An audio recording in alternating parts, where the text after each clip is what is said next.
Well, he's the I think this is yours again. No, you... All right. Well, he's the homegrown hunk. Ooh, hunk. Who's taking over Hollywood from Jennifer Lawrence to Tina Fey. Entertainment Tonight reporter Jason Dundas puts the hard questions to some of the world's biggest stars. Yeah, now back down under to walk the runway for David Jones. The model and presenter is taking the leap into men's fashion. Bigger, better, stronger, power. Others have tried. We have to talk about. He's one of Australia's hottest exports.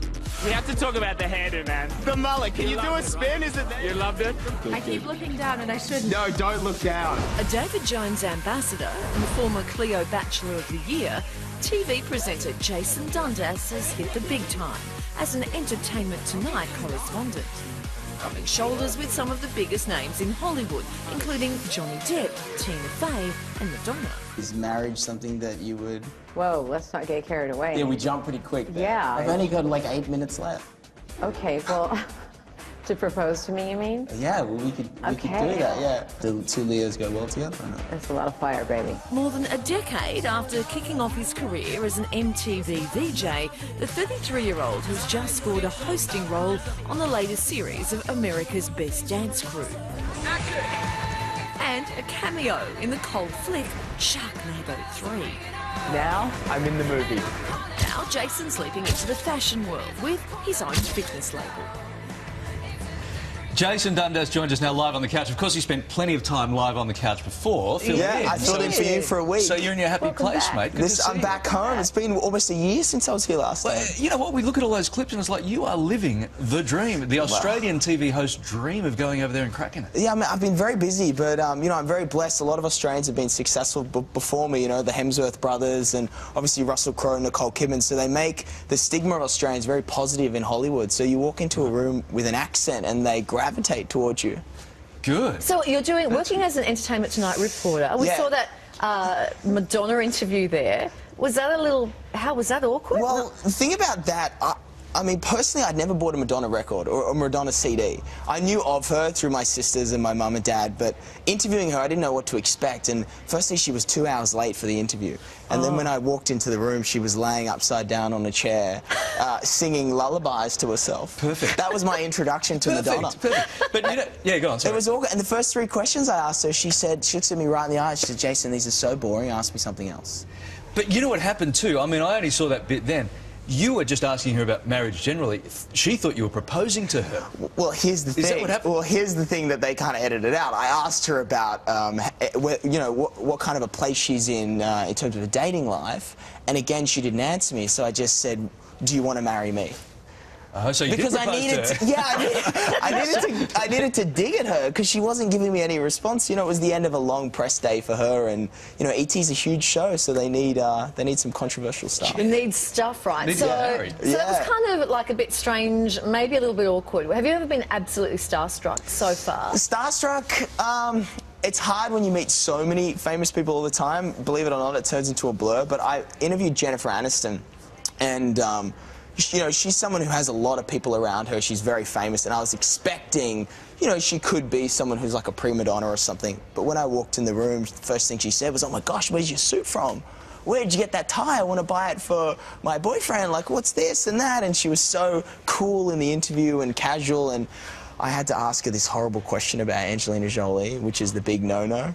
You're right. And the publicist, as soon as I asked, sat in the room, like tricked up like this, but Jennifer was very cool, calm, and she gave me a great response. And how do you find it over there? Because I mean, it's such a different world to what we know in Australia and how we deal with people and TV shows, etc. And because when we see you talking to Jennifer Aniston, you're right, there's a whole entourage there. Right? And everyone's clocked on you. Everyone's watching you and holding their breath. And you say the wrong thing, and what happens? Everyone just sparks up. I tell you what, if you say the wrong thing, they kick you out of the room. So at the end of the Madonna interview, I said the wrong thing, which I can't say on TV now. No, you can. But I honestly can't. It's live TV. But they said Jason, that's it. You'll have to leave now. And the manager will walk in, cut the screen off, and kick you out of the room. But that's kind of cool. Cool. It's pretty cool. Why was it offensive? Well, because no, it was risque, and it might have gone in a direction she didn't want to go. But if you're trying to get something out of somebody who's not giving you anything, you guys know, you know, you have to sort of dig in a little bit. Yeah. wait till we get to the question. Yeah, you're going to get to the juicy questions today. Next question. All right, now the cameo in Sharknado 3. Yeah. Right, this is a great story. This is Right. good so stuff. I was in Orlando interviewing the cast and director of Sharknado 3. And I said as a joke to the director, he's very eccentric, I said to him, mate, how do I get in the movie? And he goes, oh, it's easy. Just give me a shark attack impersonation. So he goes, you walk over there and I'll yell shark, and then if it looks like you're really getting eaten, I'll put you in the movie.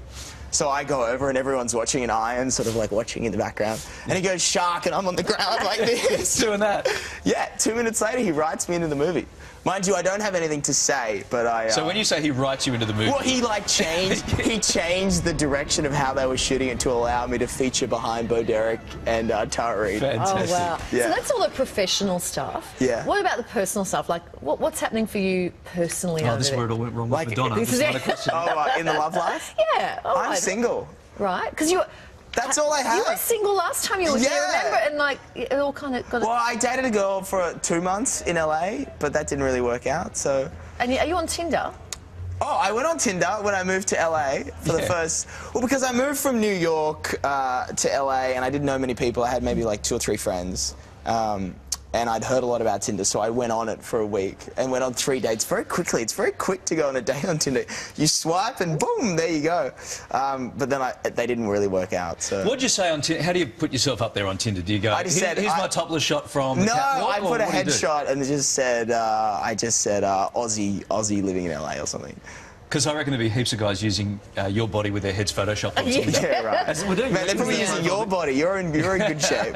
Mate, you got this whole new business thing going on, right? Yeah, so it's called Dundas Fit. It's an activewear line for men. I'm actually wearing one of the T-shirts now. So the idea is that it looks like casual clothing, so you can wear it around through the day, and then you can step into the gym. So the back of this shirt has sort of active tech fabric on the back.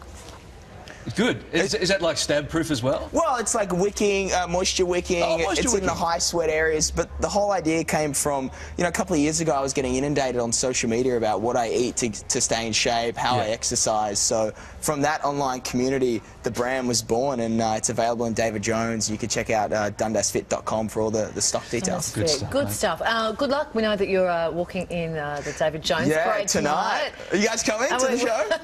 Well, we've seen you now in the flesh, and I don't think you don't have to go. we can't beat that. Got the full thing. Yeah. Mate, we should get you there with your kit off in a pair of board shorts. With my stab-proof shirt with your Dundas Fit shirt. Come on. Good to see you, mate. And we just heard from you. Madonna's people on Tinder. She said yes. Oh, she said yes. I'm going on a date with... Yeah. Oh, I'll marry Madonna. Awesome. Good to see you, mate. See you, Jason. Good luck.